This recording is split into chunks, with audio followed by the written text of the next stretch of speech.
Bumpy Johnson gave Frank Lucas $1 to kill someone. Frank refused and became the richest gangster. March 15, 1967, 2:47 a.m. The phone rang in Frank Lucas's apartment. Frank grabbed it on the second ring. He already knew who it was. Only one person called at this hour. Bumpy Johnson's voice was weak, tired. The cancer was eating him alive. "Come to my place now. I have a job for you." Frank didn't ask questions. He never asked questions when Bumpy called. He got dressed in 3 minutes. Dark suit, white shirt, no tie, the uniform of a man who might need to move fast. He grabbed his keys and walked out into the cold Bronx night. The drive to Harlem took 20 minutes. The streets were empty. Even the hustlers had gone home. But Bumpy Johnson never slept anymore. The pain kept him awake. The cancer in his lungs made every breath feel like swallowing broken glass. Frank had watched Bumpy deteriorate over the past year. The most powerful man in Harlem, the man who had ruled these streets for 4 decades, was dying, and everyone knew it.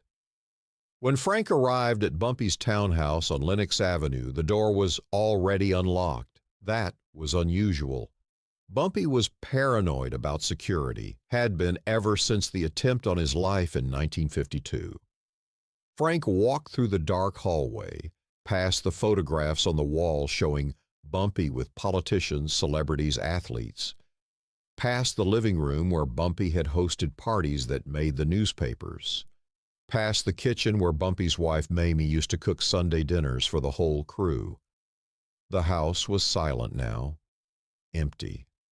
Mamie had moved out 6 months ago, couldn't stand watching her husband die. Frank climbed the stairs to Bumpy's bedroom. Each step felt heavier than the last. He knew this conversation was going to change everything. He just didn't know how. When Frank pushed open the bedroom door, he found the king of Harlem sitting in a wheelchair, oxygen tubes in his nose, a blanket over his legs. His hands, the same hands that had strangled men and signed million-dollar deals, were trembling on the armrests.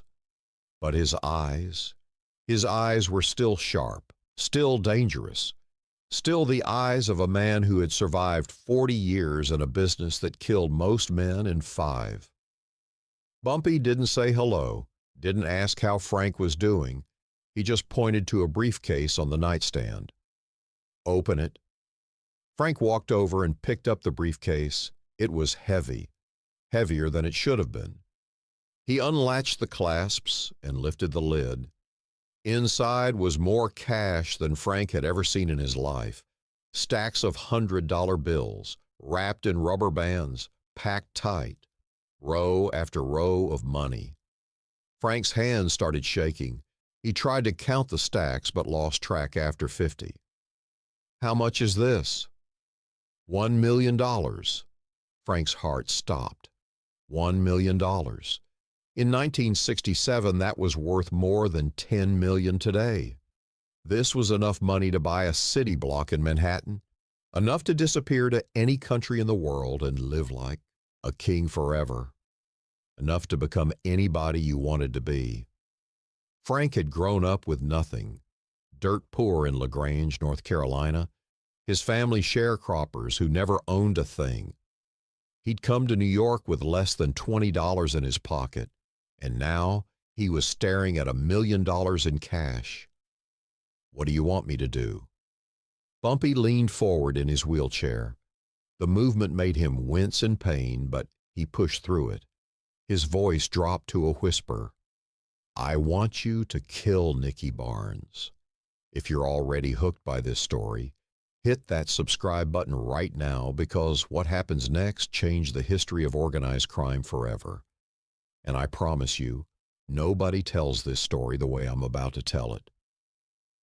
Frank sat down in the chair across from Bumpy. His mind was racing. Nicky Barnes. Nicky Barnes was Bumpy's protege, his student, the man Bumpy had been grooming to take over Harlem for the past decade. Bumpy had taught Nicky everything.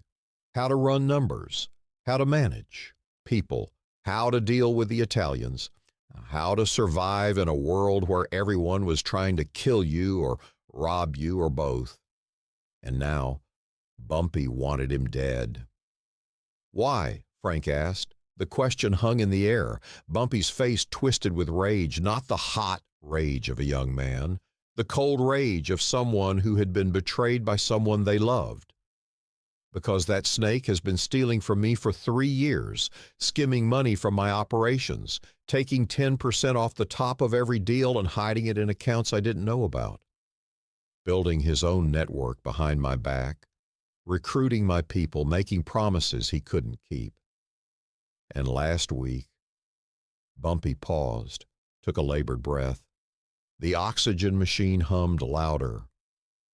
Last week I found out he's been talking to the Italians, making deals, promising them he'll cut them back into Harlem once I'm gone. He's going to sell everything I built to the same people I spent 40 years fighting. He's going to make us all slaves again. Frank sat there in silence. He knew Nicky Barnes. They'd worked together for years. Not closely, but enough. Nicky was smart, charming, the kind of guy who could talk his way into any room and talk his way out of any problem. Women loved him, men respected him, or feared him, sometimes both. But Frank had always sensed something off about Nicky, something hungry in a way that couldn't be satisfied, something that would eat and never be full, a hole where loyalty should be. "You're the only one I trust," Bumpy said, "the only one who can get close enough to do it clean.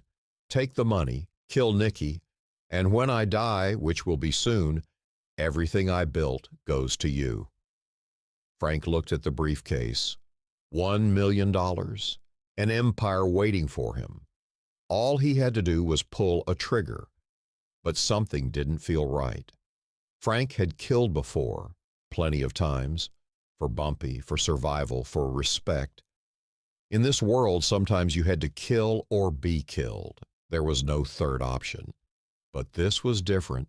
This was cold-blooded execution of a man he'd known for years, a man who'd never done anything to Frank personally, a man who, for all his flaws, had been a brother in arms. And Frank Lucas wasn't a hitman.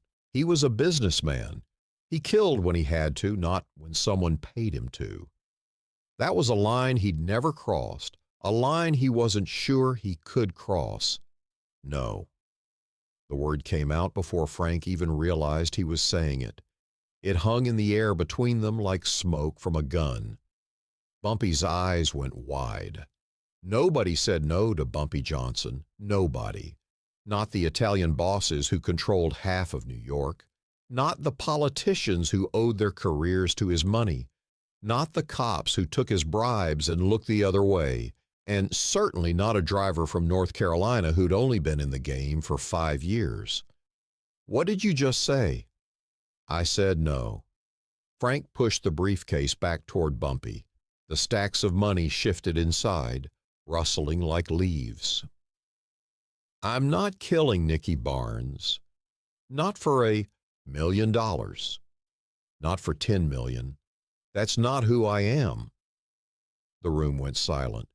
Frank could hear Bumpy's labored breathing, the oxygen machine humming, his own heart pounding in his chest so loud he was sure Bumpy could hear it too. He just told the most powerful man in Harlem to go to hell. His life was probably over. Bumpy would have him killed before sunrise, left in an alley somewhere. Another body nobody would ask questions about. Then Bumpy did something Frank never expected. He smiled. Not a cruel smile. Not the smile of a man about to order an execution. A genuine smile. The smile of a man who had just found what he was looking for. Good. Bumpy leaned back in his wheelchair. The tension in the room evaporated like morning fog. "That's exactly what I wanted to hear." Frank was confused. His mind couldn't process what was happening.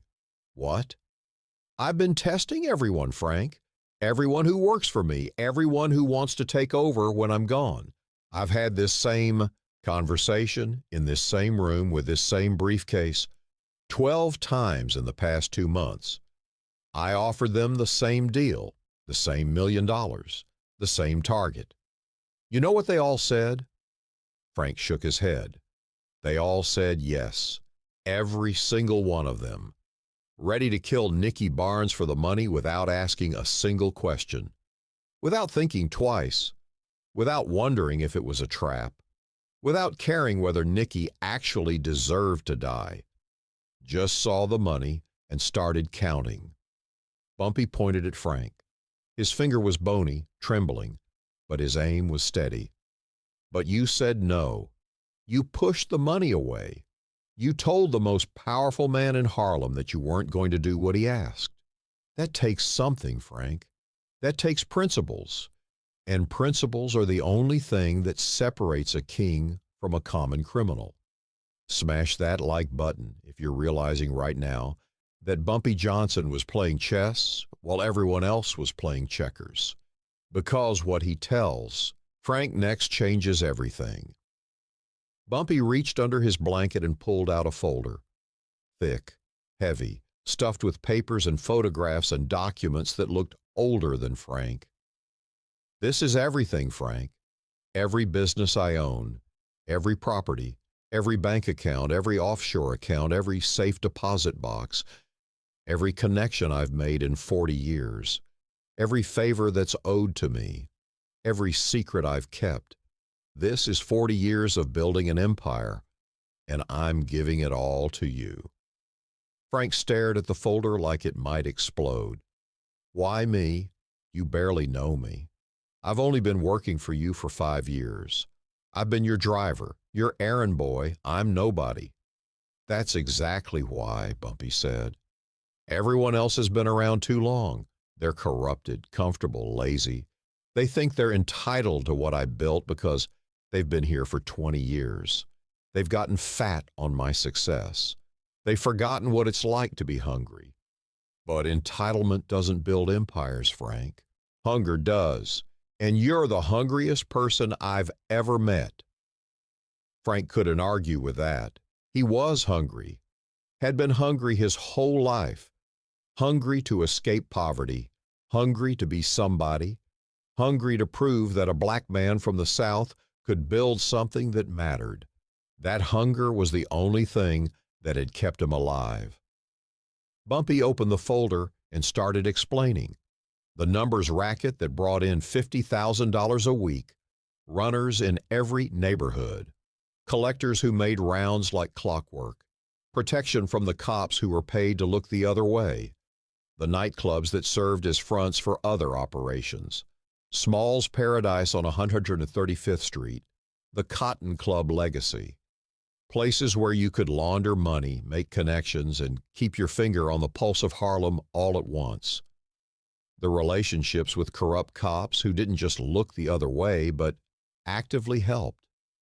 Detective Marcus Williams, who tipped Bumpy off before raids, Sergeant Patterson, who made evidence disappear, Captain O'Brien, who controlled the whole precinct, the connections to politicians who owed their careers to Bumpy's money and muscle, a state senator, 2 city councilmen, a judge who had never ruled against anyone Bumpy sent his way, the supply chains, the distribution networks, the enforcers who kept everyone in line, the lawyers who kept everyone out of jail, everything.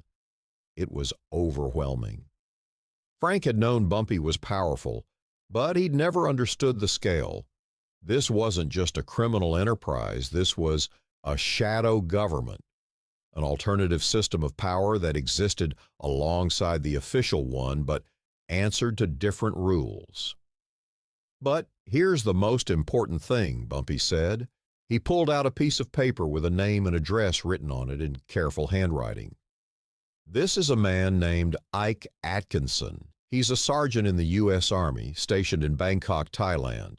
Right now, he's smuggling small amounts of heroin back to the States through military channels. Nobody checks military cargo. Nobody searches Army planes. Nobody questions soldiers coming home from Vietnam. It's the perfect pipeline. Frank studied the paper. The name meant nothing to him, but the possibilities were already forming in his mind. You want me to work with him? I want you to think bigger than him. Ike is bringing in kilos. I want you to bring in tons. The Italians control the heroin trade because they control the French connection. The supply from Marseille, through the Corsican gangs, into New York. They've had a monopoly for 20 years. But that supply is weak, cut to hell by the time it reaches the streets. 5% purity, maybe 6% if you're lucky. The real product is in Southeast Asia, the Golden Triangle. Pure, uncut, 98%. The kind of heroin that makes the Italian product look like baby powder. If you can get that product directly from the source and bring it to Harlem without going through the Italians, you'll control the entire market. You'll be richer than I ever was, richer than the mafia ever dreamed of being, richer than anyone. Frank's mind was spinning. This wasn't just an inheritance. This was a blueprint for an empire, a roadmap to becoming the most powerful drug dealer in American history. But it was also a death sentence if he got caught. The Italians would kill him. The DEA would hunt him. The other dealers would try to take what he built. He'd be making enemies everywhere he turned. There's one more thing, Bumpy said. His voice got quiet, serious, the kind of serious that meant life and death. Nicky Barnes is going to come after you. The moment I die, he's going to try to take everything. He's already made deals with the Italians, already promised them he'll bring Harlem back under their control, give them their cut again, let them run things the way they did before I took over. And the Italians are going to back him because they'd rather have a puppet they can control than a king. They can't. So what do? You let him think he's winning. Let him make his moves. Let him get comfortable.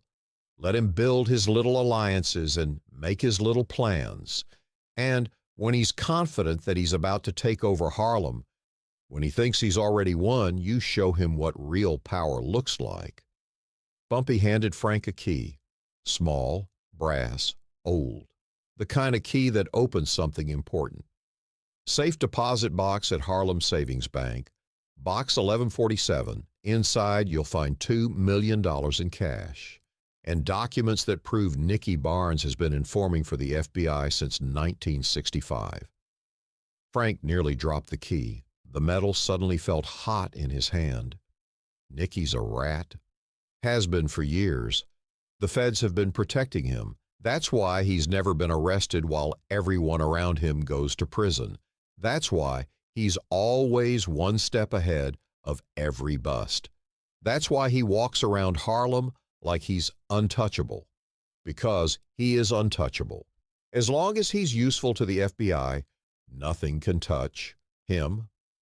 Frank thought about all the times Nicky had seemed to know things he shouldn't know, all the close calls that everyone else took but Nicky somehow avoided, all the dealers who got arrested right after meeting with Nicky.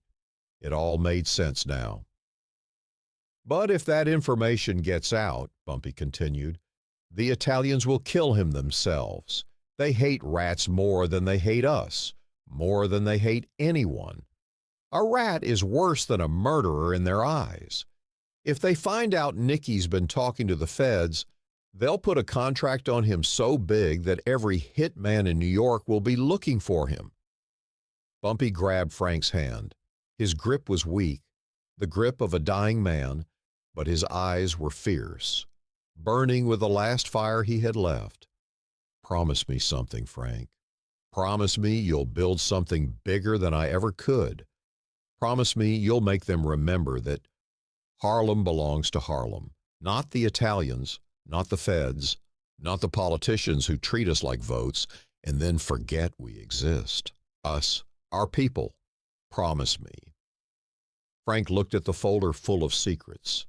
the key to the safe deposit box, the briefcase still sitting on the nightstand with $1 million inside. He thought about his mother back in North Carolina, still living in poverty, his brothers and sisters who never got out, everyone who'd ever told him he'd never be anything. I promise. Hit that subscribe button right now if you want to see how Frank Lucas kept that promise. Because what he did next made him the most legendary gangster in American history. July 7th, 1968. 2:17 p.m. Bumpy Johnson died at Wells Restaurant on 132nd Street and 7th Avenue.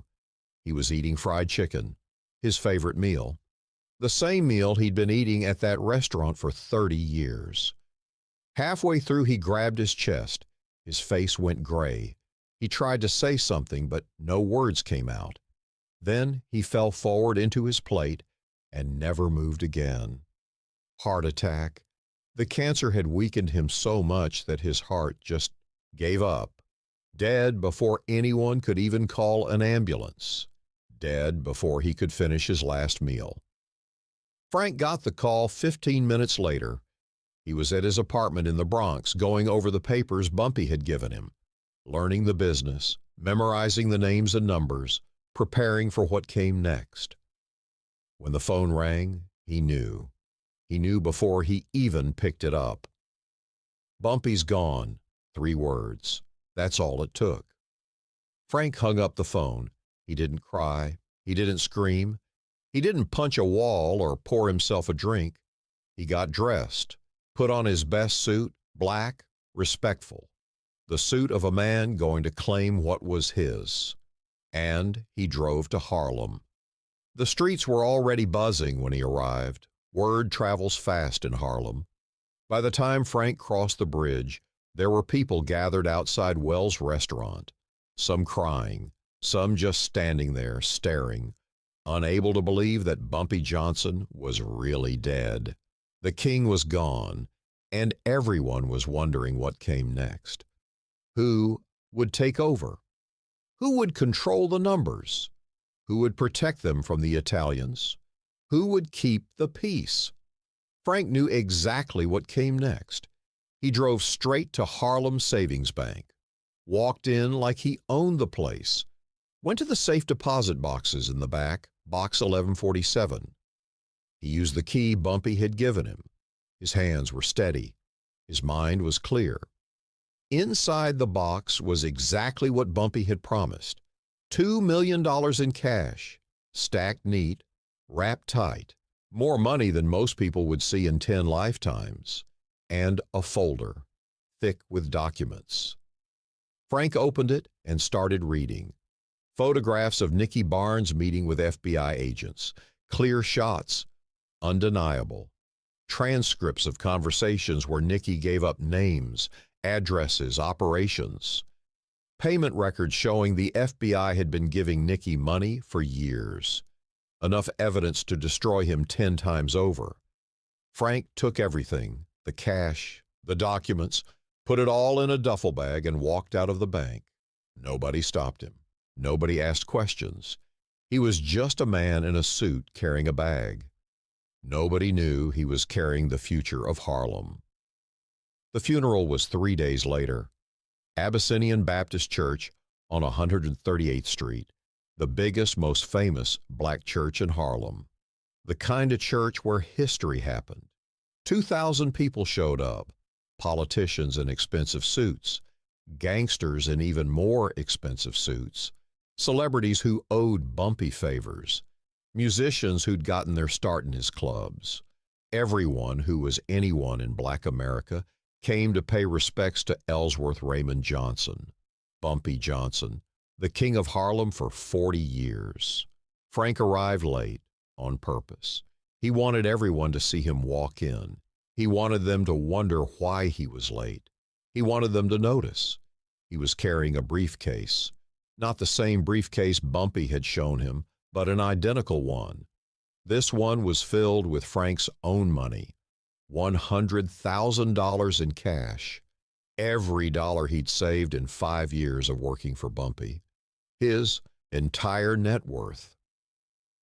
Frank walked straight down the center aisle, 2,000 people watching him, past the pews filled with mourners, past Nicky Barnes, who was sitting in the second row with that smug look on his face, like he already knew he was going to take over, like the crown was already on his head, past the Italian representatives who'd come to see how the power would shift, past the politicians who were already calculating who they needed to make friends with next. Frank walked all the way to the front, to the casket, open casket. Bumpy looked peaceful, his face relaxed. No more pain, no more cancer eating him from the inside. He was finally free. Frank stood there for a moment, said a silent prayer. Then he opened the briefcase. The church went silent. 2,000 people holding their breath. Nobody knew what Frank Lucas was about to do. Frank pulled out the first stack of $100 bills, $10,000. He placed it in the casket next to Bumpy's hand. Then another stack, 20,000, then another, 30,000, 50,000, 75,000, $100,000, placed around Bumpy's body like treasure being buried with an ancient king. The kind of tribute you give to someone who changed your life, someone who saw something in you that nobody else saw, someone who gave you a chance when nobody else would. The church was dead silent. Nobody moved. Nobody breathed. This was something they'd never seen before, something that would become legend. Then Frank turned around and faced the congregation. 2,000 faces staring at him, some confused, some impressed, some angry. Frank's eyes found Nicky Barnes. Nicky's smug expression was gone, replaced by something else, fear, uncertainty, the look of a man who just realized the game was changing. "Some of you think you're going to take what Bumpy built," Frank said. His voice carried through the church without a microphone, clear, strong, the voice of a man who wasn't asking permission. "Some of you think you're going to divide up his empire like a Thanksgiving turkey. A piece for you, a piece for you. Everybody gets a taste. Some of you have already made deals with people outside this community. Promise them you'll bring Harlem back under their control. Sell out your own people for a seat at somebody else's table." Frank's eyes stayed on Nicky. Everyone in the church turned to see who Frank was looking at. "You're all wrong. Bumpy Johnson didn't leave his empire to a committee. He didn't leave it to be divided up. He left it to me, all of it. And I'm telling you right now, in front of God and everyone in this church, that Harlem belongs to Harlem. Anyone who has a problem with that can come see me directly." Nobody said a word. Nobody challenged him. The Italians watched him with new eyes. Nicky Barnes looked like he wanted to disappear, and Frank Lucas walked out of that church a different man than he walked in. He walked in as Bumpy's driver. He walked out as the new king of Harlem. Drop a comment right now telling me if you think Frank can hold on to that crown, because Nicky Barnes and the Italian Mafia are about to come for everything he has. And what happens next will blow your mind.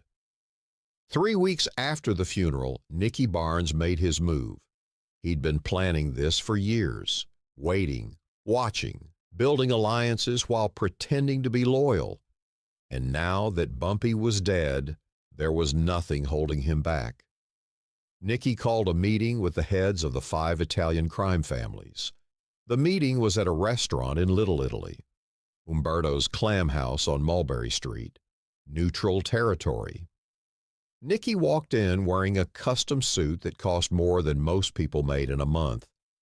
Gold watch, diamond rings, the look of a man who thought he was already in charge. Sitting at the table were the most powerful criminals in New York: Carlo Gambino, Joe Colombo, Carmine Tramunti, men who had ordered hundreds of murders, men who, controlled billions of dollars, men who thought they controlled Harlem too. Frank Lucas is a problem, Nicky told them. He spoke with confidence, the confidence of a man who had been practicing this speech for years. He's got no connections outside Harlem, no organization that extends beyond the neighborhood, no experience running an operation this big. He's a driver, an errand boy. Bumpy made a mistake trusting him. The Italians listened. They didn't interrupt. That's how you knew they were interested. "Give me 6 months," Nicky continued. 6 months and I'll have Harlem back under control, your control. We go back to the old arrangement, 50-50 split on everything. You supply the product, I distribute it, everyone makes money the way it should have been all along.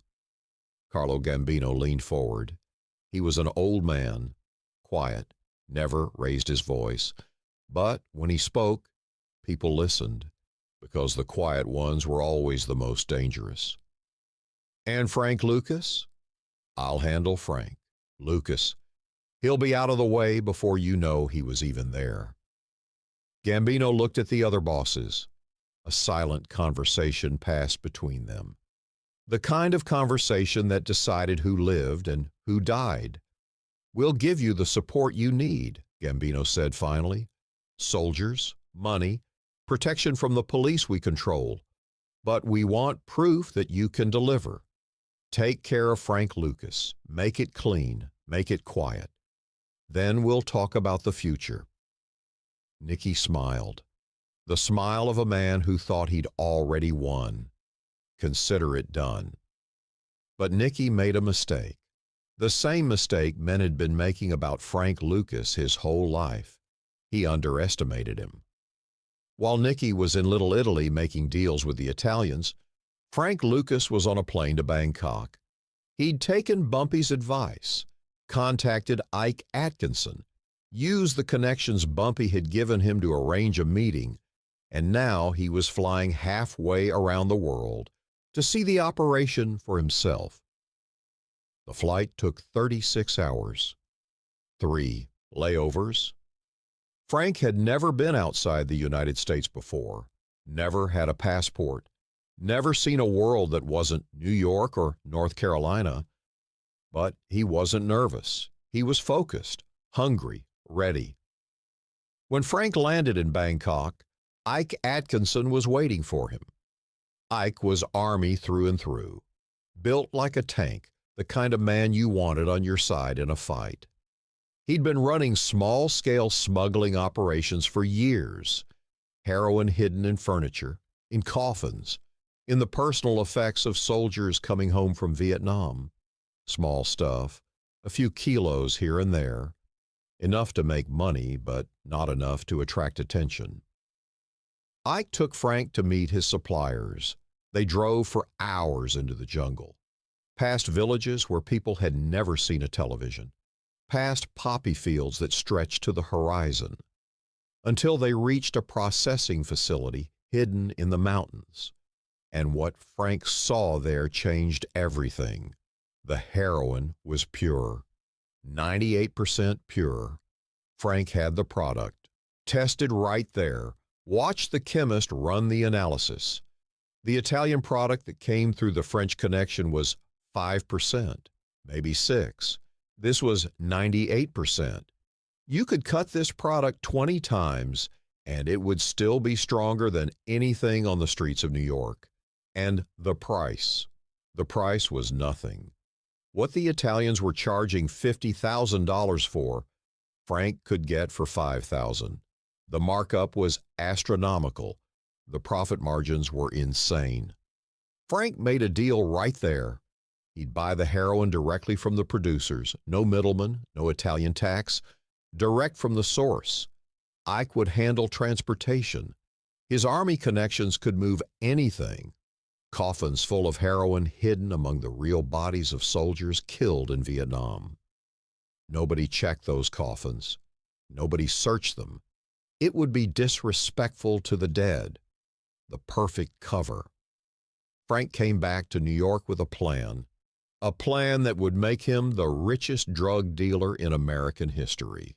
He called his product Blue Magic, the purest heroin ever sold on the streets of New York. 98% pure. Cut it in half, and it was still 4 times stronger than anything the Italians had.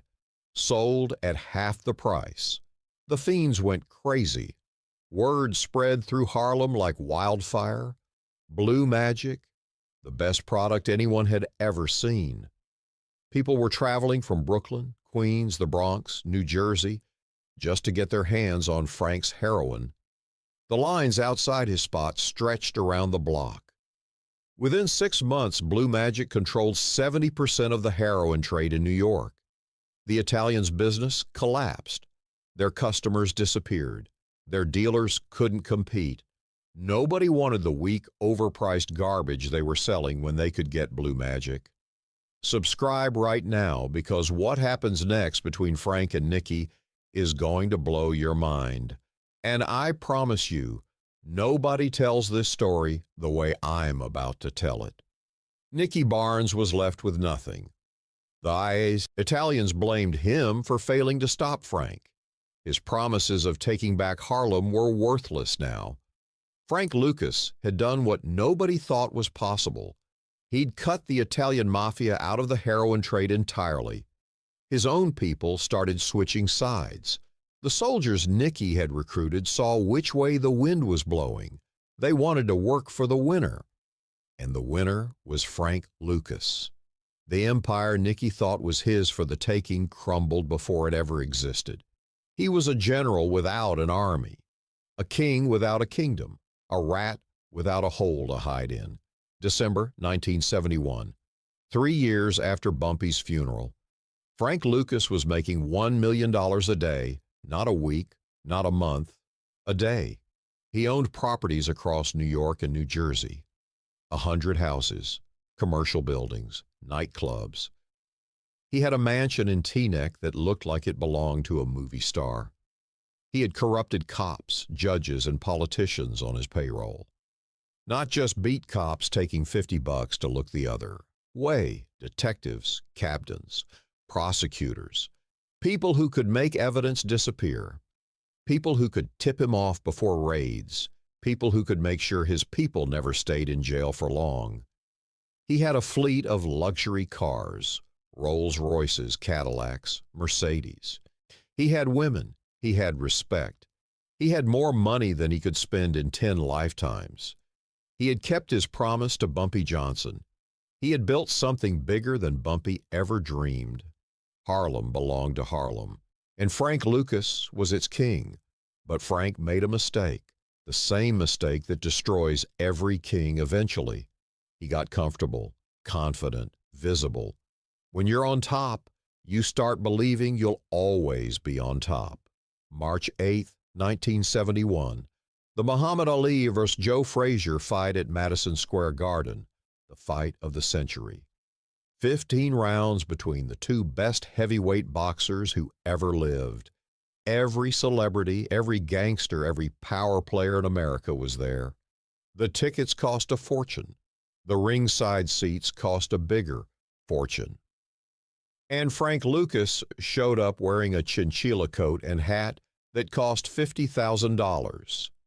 He walked through Madison Square Garden like he owned it, which, in a way, he did. He had more money than most of the people there, more power than the politicians sitting in the cheap seats. He sat ringside, better seats than the mafia bosses, better seats than the corporate executives, right there where everyone could see him. A detective named Richie Roberts was working security that night. Roberts was one of the few honest cops left in New York. Couldn't be bribed, couldn't be bought. The kind of cop other cops hated because he made them look bad. Roberts saw Frank, saw the coat, saw the seats, saw the way people treated him, and asked himself a question that would change everything. Who is that guy? And how does he have better seats than Carlo Gambino? Robert started asking around. Nobody knew Frank Lucas. At least nobody in the law enforcement world. He didn't have a record, didn't have a file, didn't exist as far as the police were concerned. A black man in a $50,000 coat sitting ringside at the biggest fight of the century, and nobody knew who he was. That was wrong. That meant Frank Lucas was someone who should be known. Roberts started investigating. It took 4 years. 4 years of tracking shipments, turning informants, following money, connecting dots that didn't seem to connect, building a case piece by piece. Frank Lucas was careful, smarter than most, but nobody's perfect, and Roberts was relentless. January 28, 1975. 6 Balboa M. Richie Roberts and the DEA kicked down Frank Lucas's door, the house in Teaneck, the mansion with the swimming pool and the garage full of luxury cars. They found $584,000 in cash, hidden in walls, hidden in furniture, hidden in places most people would never think to look. They found heroin. They found ledgers. They found evidence of the entire operation. Frank Lucas was arrested, facing life in prison, 70 years. He was never going to see the outside of a cell again. Hit that like button and subscribe right now, because what Frank does next is the most gangster thing in this entire story. Frank Lucas wasn't going down alone. He remembered what Bumpy had told him about Nicky Barnes, about the documents proving Nicky was an FBI informant. Frank had been holding on to that information for 7 years, waiting for the right moment, keeping it like a loaded gun in a safe. This was the moment. Frank made a deal with the prosecutors. He would cooperate. He would give them everything: names, addresses, operations, routes, corrupt cops, dirty politicians, judges who took bribes, prosecutors who made cases disappear, everyone who had helped him build his empire. In exchange, his sentence would be reduced. He'd do real time, but not 70 years, not life, something he could survive. But first, Frank had one more card to play, the ace he'd been, saving since that night in Bumpy's bedroom. He gave the prosecutors the documents proving Nicky Barnes was an FBI informant, the photographs, the transcripts, the payment records, everything. Within weeks, the information leaked. Maybe Frank leaked it. Maybe the prosecutors leaked it. Maybe it just found its way out the way secrets always do. But suddenly, everyone in New York knew the truth. Nicky Barnes, the man who called himself Mr. Untouchable, the man who had put himself on the cover of the New York Times Magazine, was a rat. The same Italians who had promised to back him put a contract on his head, a real contract, with real money. The kind of contract that made every hitman in the city start looking for Nicky Barnes. Nicky's own organization turned against him. The people he'd recruited, the people he'd paid, the people who'd sworn loyalty. They all wanted him dead now. An informant was the lowest form of life in their world. Worse than a murderer. Worse than a rapist. Oh, rat. Nicky's empire collapsed overnight. Everything he'd built, everything he'd stolen, everything he'd schemed for, gone. By 1978, Nicky Barnes was arrested, sentenced to life in prison without parole. And when the other inmates found out he was an informant, his life became a living hell. Nicky eventually became a federal witness himself, testified against everyone he'd ever worked with, gave up names, sent people to prison, destroyed lives the way his life had been destroyed. He spent the rest of his life in witness protection, hiding, running, looking over his shoulder, never knowing if today was the day someone finally caught up with him. He died in 2012, alone, forgotten, under a name nobody knew, no funeral, no tribute, no one mourning. Just a man who had betrayed everyone and been betrayed by everyone in return. Frank Lucas served 7 years of a 70-year sentence, 7 years. The information he provided led to over 100 convictions. Corrupt cops, dirty. Politicians, drug dealers, the biggest takedown in DEA history. He got out in 1982, made more money, old habits die hard, got arrested again in 1984, served another 7 years, got out for good in 1991, spent his last years in Newark, New Jersey, gave interviews, consulted on the movie they made about his life, American Gangster. Denzel Washington played him. He died on May 30th, 2019, 88 years old, surrounded by family, remembered as a legend, not as a forgotten rat hiding in witness protection, as a legend. Subscribe right now and hit that like button because this story proves something important, something that applies to life way beyond the streets. Bumpy Johnson tested everyone who wanted his empire. He sat in that wheelchair, dying from cancer, and offered $1 million to kill a man, and everyone said yes. 12 people, every single one ready to commit murder for money, except Frank Lucas. Frank said no. He pushed the money away. He refused to be a hitman, and that single decision, that one moment of principle, is what made Bumpy trust him with everything. Think about that. The irony is beautiful. Frank Lucas became the richest gangster in American history not because he was willing to kill for money, but because he wasn't. He became a legend not because he was the most ruthless, but because he had a code, a line he wouldn't cross. Bumpy Johnson saw something in Frank that no one else saw. Hunger, yes. Ambition, yes. Intelligence, yes. But also integrity. The kind of integrity that seems like a contradiction in a world of criminals. But it's not. Because in any world at any level, the people who last are the people who have principles. The ones who know what they won't do are more dangerous than the ones who will do anything. That's why Bumpy gave Frank the blueprint. That's why Bumpy gave Frank the connections. That's why Bumpy gave Frank the key to the safe deposit box. That's why Bumpy gave Frank the documents that would destroy Nicky Barnes when the time was right, because Bumpy knew that Frank Lucas wasn't just a gangster. He was a king waiting for a throne. And kings don't kill for money. They build empires. They outlast their enemies. They become legends. This is the untold story of how one word changed history, how one refusal created the richest gangster America has ever seen. The $1 million Frank Lucas refused in 1967 was worth more than $10 million today. But what Frank built instead was worth more than $1 billion. Sometimes the best deal you ever make is the one you walk away from. Sometimes the most powerful word you can say is no. Rest in peace, Bumpy Johnson, 1905 to 1968. The king who found his successor by testing who would refuse his money.